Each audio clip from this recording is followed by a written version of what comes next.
Praise the Lord, hallelujah, जय मसीह की। आज के लिए बाइबल का वचन उत्पत्ति 17 उसका 1 अध्याय, जिसमें लिखा है, जब इब्राहिम 99 वर्ष का हो गया तब यहोवा ने उसको दर्शन देकर कहा, मैं सर्वशक्तिमान ईश्वर हूँ, मेरी उपस्थिति में चल और सिद्ध होता जा।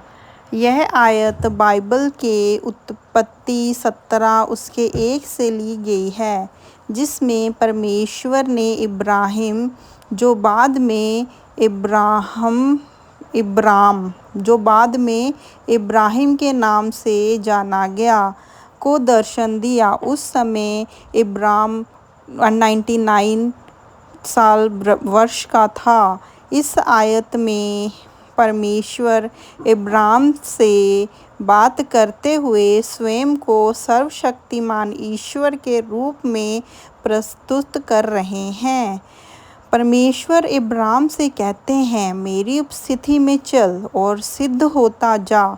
इसका अर्थ यह है कि परमेश्वर इब्राहिम से चाहते थे कि वह अपनी ज़िंदगी को परमेश्वर की उपस्थिति यानी उसकी आज्ञाएं और निर्देशों के अनुसार जिए। मेरी उपस्थिति में चल रहे का अर्थ है कि हर समय परमेश्वर की इच्छा के अनुसार जीवन व्यतीत करना और उनके निर्देशों का पालन करना।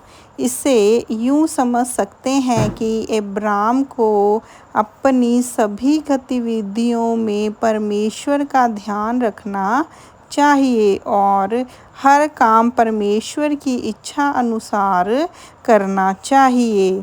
सिद्ध होता जा का अर्थ है कि इब्राहिम को अपने जीवन में पूर्णता की ओर बढ़ने का प्रयास करना चाहिए। परमेश्वर चाहते थे कि इब्राहिम उनके निर्देशों के अनुसार एक पवित्र और पूर्ण जीवन जिए। इसका मतलब है कि उन्हें अपने जीवन में किसी भी प्रकार की त्रुटि, पाप या कमजोरी को दूर करने का प्रयास करना चाहिए, ताकि वह परमेश्वर के सामने सिद्ध, पूर्ण हो सकें।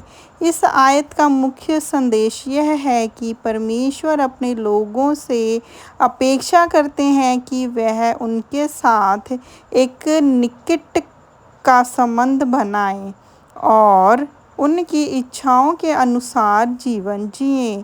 परमेश्वर चाहते हैं कि उनके अनुयायी पूर्णता और पवित्रता की ओर बढ़ें। यह संदेश सिर्फ इब्राहिम के लिए ही नहीं, बल्कि सभी के लिए है जो परमेश्वर में रहते हैं, जो परमेश्वर में विश्वास करते हैं, जो परमेश्वर में अपना जीवन व्यतीत कर रहे हैं। जब हम इस आयत को अपने जीवन में लागू करने की कोशिश करते हैं, तो इसका मतलब होता है कि हमें भी अपने जीवन में परमेश्वर की उपस्थिति का अनुभव करना चाहिए और उनकी इच्छाओं के अनुसार जीना चाहिए। यह हमें यह याद दिलाता है कि हमें जीवन का उद्देश्य परमेश्वर की पूर्णता और पवित्रता की ओर बढ़ना है।